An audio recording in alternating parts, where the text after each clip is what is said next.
This is Jack from Alpha Charts with a state of the market video. Today is July 8th, 2023. Before we get started, this video is for informational purposes only. These are not recommendations to buy, sell, or hold any stock or security. And I may hold positions in some of the equities mentioned. Know your time frame and risk tolerance.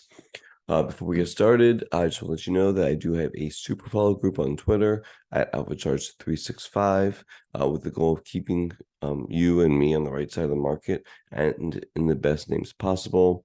I mean, it's built for everybody, not just full-time traders. It's also people, and specifically built for people that work full-time. I think that there's a lot of research and work that I do that saves y'all a ton of time. And again, keeps you on the right side of the market in the best names possible. If you're interested, here's some of the things that I do every single week, including special stocks to watch, usually about an hour long or so. I do my focus list, which is about 5 or 10 minutes long.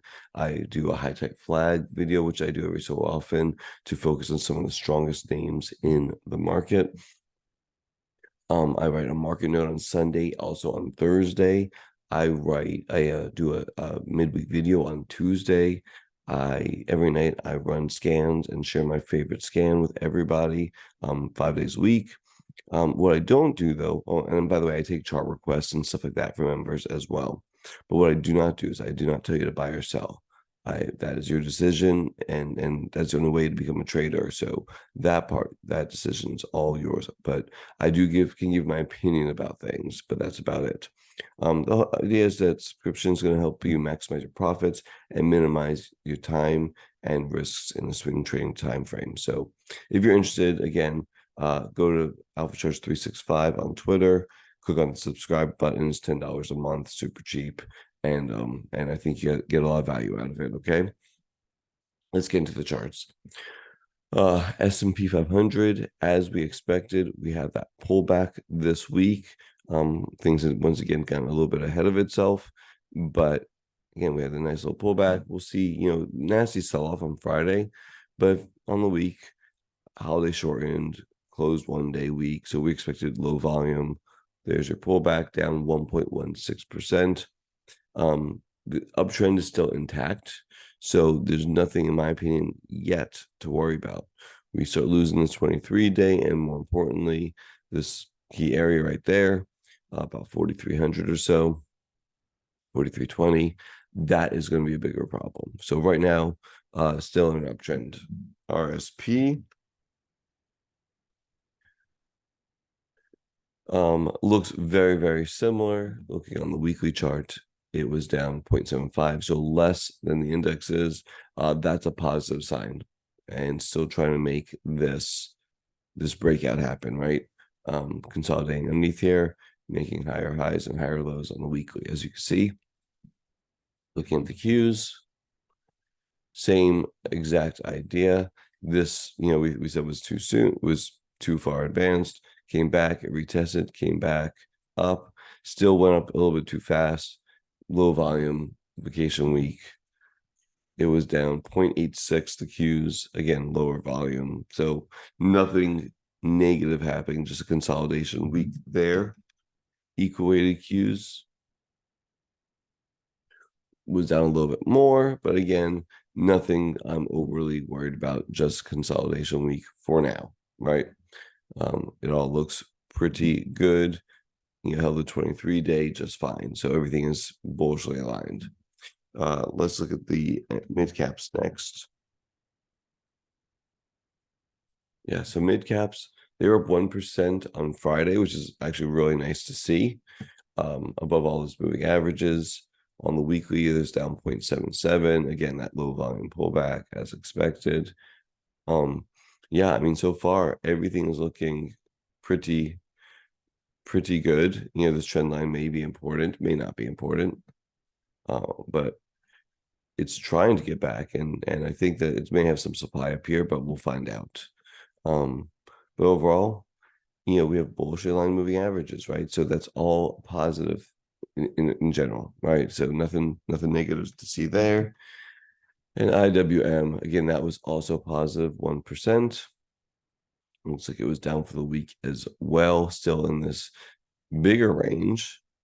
and still held this 179 area. That's going to be super important to watch going forward as well. Down 1.37 on the week, lower volume. This VWAP from the all-time highs may be an issue that it's dealing with right here as well. So 189 is the first area it's got to get through to get up to 200-ish. All right, so overall the index is acting normally, just a normal pullback. Again, I got shaken out of a couple of names this week because that's just some moves were just exaggerated, so it happens, right? Looking at the internals, XLF back below the 200-day, which I don't love, but again, it's doing making higher lows, and higher highs. So we'll see if that can bust out and stay above this 200-day. But overall, not doing anything wrong, right? So that's what we're looking for. Things doing things wrong, and it's not happening.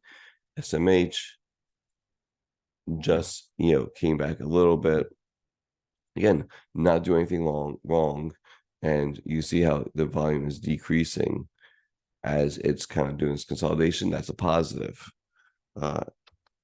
XSD couldn't quite get above this area this week, but overall, again, this is equal weight semiconductors not doing anything wrong at this point. It's just a consolidation day. XTN transports broke out, came back, retested, right? Kind of drew these in already last week. Retested, held, and so far it's held, right? So I think this area is 8150-ish. That's the important area right now. Eventually the 23-day, but if it gets below the 23-day, this could be considered a false breakout. Right now, we don't have that. We have right now a retest that's held. Let's see, ITB. Let's look at some housing stuff. Now this has false breakout potential. Right? That has false breakout potential. We'll see if that continues lower or not. If it does, this could be a huge problem for the home builders. That would get me a little bit more cautious if home builders are false breakout. And from false moves comes fast moves in the wrong direction, I guess you could call it, the opposite direction. And things can get pretty nasty very fast. So I'd be very cautious, home builders, if you're in any of them. And that may be one of the first warning signs that we're seeing of maybe a change in character for the market. We'll see. Remains to be seen, right? XHB, kind of didn't quite make it up to here, came back, held up okay. Again, this is home builders plus the people that support them, so it's a little bit more of a mixed index.